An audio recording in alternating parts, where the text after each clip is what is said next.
She doesn't have her glasses on, but two other people have glasses on. Style. Anyway, style. This is a styling pair of glasses. This is why he's got I'm some other ones. So I take my glasses off so I can see close. And because I can't often... Oh, he's got another pair here. Am I supposed to put these on instead? Which look more like... I think those look like Tom's that I just put on. These are really light. They look a little bit more like yours. Which do you guys prefer? Or does it matter? Okay. I'm not putting like the black ones. He says he likes... He says he prefers his black glasses on me, so I guess that's what... And I do whatever the man says in the house, I guess. Of course you do. I'm a good little girl. I do exactly what he says. I would like to share with you the last 3 poems in the current issue of Down in the Dirt magazine, which is called Gone Fishing. Unlike CC&D magazine, which has a poetry section and a prose section and sections for things, I just put things in whatever order they come in. You know, it just goes into get the end of the issue. But I put my stuff at the absolute back of the book. So the last things in the book are something of mine because I don't want to be putting stuff in the middle of the issue. So I've got 3 poems, and I believe they relate to events in July, and I'd like to share them with you. This first one is called Obfuscate the Truth, and it's for July 10th, the day in 1925, marking the beginning of the Scopes trial in Dayton, Tennessee, of the so-called monkey trial of John T. Scopes, the teacher who is accused of teaching evolution in violation of the Butler Act. So this is all about that. This is spooky. This is called Obfuscate the Truth. The most ludicrous thing is when people try to legislate untruths and expect everyone to just go along with them. The man that would obfuscate race, gender, science, and the truth. We hold these truths to be self-evident, you all boldly proclaim, but do you? What is your definition of truth? And at what length will you go to obfuscate the truth? The ACLU wanted to finance a test case against the constitutionality of the Butler Act, which became the Scopes monkey trial. In an attempt to gain crucial limelight for the injustices of deliberately not teaching science to children, a team of businessmen approached the substitute teacher John Thomas Scopes, stating that the Butler Act prohibited teaching human evolution. But the state required all teachers to use the assigned textbook, Hunter's Civil Biology, which contained that evolution. Scopes wasn't sure he taught evolution, but chose to be their defendant. The defense fought gallantly, but their efforts didn't matter.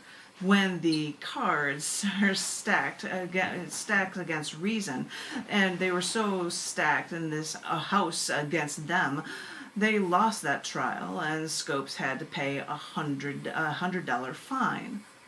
Scopes was even harassed afterwards for years because of this, while continuing schooling at the University of Chicago. But the seed was planted, and it would only take time before ignorance would be overturned in the eye of the law. The trial set modernists against fundamentalists who said the Word of God, as revealed in the Bible, took priority over all human knowledge. This is where the debate began, and this is where this tenuous debate will fight and flourish.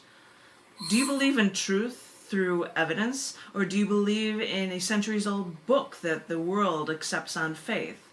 And are our courts here defining blind faith, or do they defend people's right to make their own choices for themselves? Your choices in public are so directly interlinked with religion, and with science, and with knowledge. So, choose wisely. This next one, it was written on July 11th. And people who know me well will know what that day means for me. It was a poor day for me, but July 11th is actually World Population Day. So it was, whatever. And this is called Our Population, Our Pain, and Our Growth. On this day, years ago, someone tried to remove me from this population. On this day, the UN reaffirms the basic human rights to plan for a family. Not to lose family, but to grow family. Make a blueprint for a better future, for all to be healthy on a healthy planet, welcoming more and more people.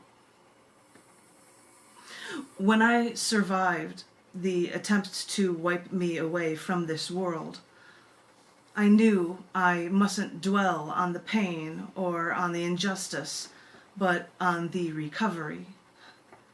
It sometimes seemed impossible, but I knew I ultimately had no choice. I must survive. After battling death, our only choice is to celebrate all life in this growing population, enshroud life in love. Do not shun it, destroy it, or kill it.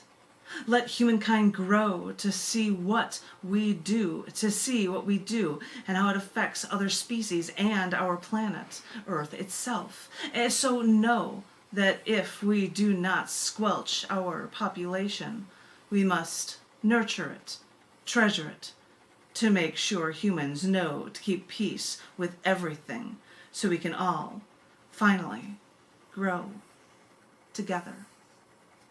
Yeah. Beautiful. Poem number 2, and this one is poem number 3, and I thought it was an appropriater ending for this. This was, and it blew my husband away when I wrote it, it was written on the 12th of July, which is the birthday of Henry James Thoreau, 1817. Well done.